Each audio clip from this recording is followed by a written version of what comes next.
Good morning, Millennial Morticians. Happy Wednesday morning. Thank you so much for joining me for today's episode. This is our 30th episode together, believe it or not. Thank you guys so much for all the love and all the support I've been receiving.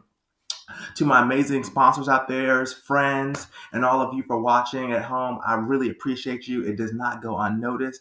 And cheers to 30 more episodes together, guys. I am counting down for NFDA. I'm excited. I'm ramped up. I'm getting my ideas together, and I'm extremely excited for the meet and greets that I have lined up with said vendors and sponsors. So, guys, gear up for that and get ready for that. The title of today's 30th episode is It Only Takes One. It Only Takes One. I got this title for today's episode just in my day-to-day life, looking at different industries, different cultures, different people. And there's a commonality amongst us all, and that is that it only takes one person to be the person to make the change, to make something happen out there in the world in whatever you want to do. And usually the person that is put into that peculiar place to extract their vision or do something different or pull out of something, that person is usually the odd one out of the group. That person goes against the grain. They have different ideas. People tend to challenge those ideas, and then you just have some people who are around that person and they just don't believe in that person, in their idea. And so the point I'm trying to make is it only takes one person to get the thing started. And the only way I can reflect on this is on this amazing podcast, on my amazing audience. I'm just one person, and I had a vision to make and to see funeral service become something great and grand and huge and expansive and effective and efficient. Um, and so I went against the grain. I did something. I went outside the box. I stepped outside the box. I did something that no other podcaster is doing. I'm talking about different topics. I'm encouraging people. And so I pulled that out. And from that, going against the grain, it attracted all of you, all the viewers from all over the world, people who I haven't even met yet, people who are in my state, out of my state, in the West Coast, people I've never met, all because of a vision that I had to see change happen. And the point I'm trying to make is for wherever you are, whoever you are that change. The person watching this right now, you're the change, you're that person. And you don't have to. We associate being that person with um, having the finances and all this and that. And no, if you believe in you and you invest in you, you have everything you need right there. And there needs to be a bigger push on people investing in themselves and putting money back in themselves because you're your greatest critique. You really, the biggest challenge as human beings that we face is we really think we're going up against somebody else. But we're really up against ourselves and our capabilities of what we can do. The power of the mind is so extremely goes so extremely deep that if you just I'm the type of person that if I know how my mind is and I know how my mouth is. If I just think a thing or if I say a thing, that thing's gonna happen. If I believe in a thing, it'll happen. And so I'm very mindful and I'm very careful about what I'm feeding myself and who I keep myself around and what I'm building and how I build it and who I have around me because I need friends around me to tell me, hey, that doesn't look right, or hey, fix this and fix that. People around you that are going to help build you up and tell you what needs to be fixed and what needs to be changed and what needs to be altered. That's a true friend, as somebody who's willing to tell you what you need and when you need it. And so the point I'm trying to make is whatever vision that you have set forth in your mind or in your heart, or a lot of people, we waste time, even in the funeral industry, we waste time just waiting and waiting and waiting for something to happen when all it takes is you.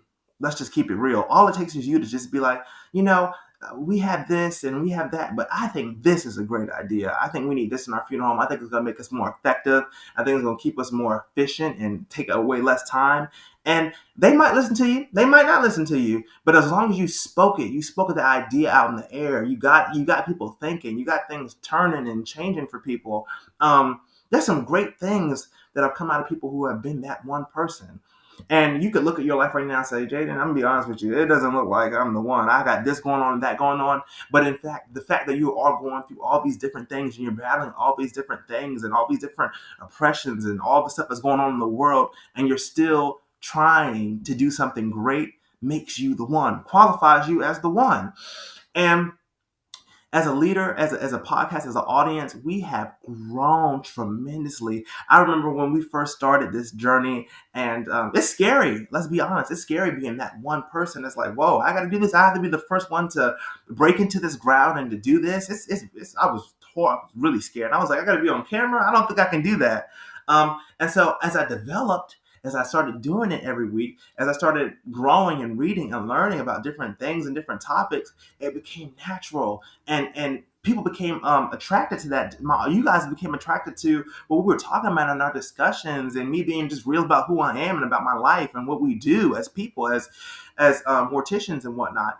And people begin to listen in. They begin to tune into that, and it's because I'm setting a vision out for you. I'm helping you, guide you on your vision to become and do your field of greatness and engage in the things that you have a passion and interest for. And maybe you're close to the end of your funeral service career. Maybe your career is just ending and you want to look into something different. Well, that's okay too. And I tell people all the time, listen, you can do funeral services with your whole heart, your whole mind, but that doesn't have to be the only thing you can do that you do. You're a business person. If you're in the funeral industry, first and foremost, you're a business person. So you know business, you know how to handle things, you know how to conduct business in an appropriate manner. There's no doubt about that. So start looking into real estate, start looking into investments, get your money going around, invest in different things, in different sectors, in different industries as well, because there's other industries, IT and AI, they're booming. They're booming right now. And you could be the person to introduce AI to, I don't know, the funeral industry, just different ways to get us technologically advanced in this field. Because one thing about me is I'm not going to be left behind. And I'm going to keep us up. I'm going to keep us up to pace with what's going on, with innovation, with technology, with systems integration, just anything with funeral services. I'm looking for that next sharp thing. And over the course of these next few weeks, you guys will start meeting we'll start having some in-person podcast guests on the show with us, and you'll be able to hear from them and how they've envisioned life, not just in their own personal lives and industries, but what they think about our industry and how they're feeling and things they want to see happen. Because the best advice you can get is from the consumer themselves. That's the best advice they could give you, is straight from the people who buy your products every day. And I don't think in our industry we spend a lot of time talking to our consumers after they purchase our product and after the service is over. We need to invest more back into talking to them after, so that we can keep them coming back to our facilities. And so being the one, listen to this, I need you to have a breakout mindset. Whenever I talk, whenever I think about something as the one doing this, I'm speaking to you guys every week, I think about how can I break somebody out of whatever they're in this week. Because let's be honest, in any field like ours, there's some weeks we're just drained. We're just tired. We just don't have it in us. We don't have the energy. We really don't feel like talking. We're just down. We're tired. This is a taxing job. This is a hard job. And so how do I empower you and break your mind out of whatever you were in? It takes guts. It takes strength to do this. It takes a lot of courage to be the one to break out. And I believe anybody that's watching this podcast, that is attached to this podcast, you're a believer in breaking out. You are the one, because you decided, hey, I'm going to start watching this podcast. I'm going to tune in and I'm going to change some things where I'm at. And it doesn't take much. All it takes is a straight vision, a good, strong vision, and you would be amazed at the opportunities that come your way in this industry. Just talk to some of your professors in your mortuary schools. Talk to some of your classmates. Ask them how they did and what they were doing, what they did to become, that one, or to break out, or to find something in this industry that they can remake or innovate in their own way. But being the one doesn't always have to be innovation. You can be the first one to try out a new product. You can be the first one to. So it's just in that being the first, having your mind and your heart open and receptive for the possible challenges and things that you could face in the future. Just being receptive to whatever your heart, whatever comes your way, because being the first, as we may know, as we've seen, is challenging. It comes with its own different set of unique challenges and skill levels that you need. But I know that this audience is going to be prepared and equipped this week to do such. Well, guys, I love you guys. Thank you so extremely much for 30 incredible episodes. I know we're going to have so many more exciting guests, exciting stories on our way. And I know you guys are going to make a powerful impact in this industry and around the world. Guys, make sure you like, comment, and subscribe. And please leave a comment on your favorite episode that we've done out of 30 with the Millennial Mortician podcast. And I look forward to seeing you guys at NFDA. Keep your mind sharp, keep your heart sharp this week. And remember, you're the first and you're going to do some incredible things in this lifetime. So do it while you got time. Well, guys, I'm your Millennial Mortician, Jaden Folks. This is the podcast that engraves. Thank you guys for 30 incredible episodes. I know we're going to continue to change lives day by day. You guys have a blessed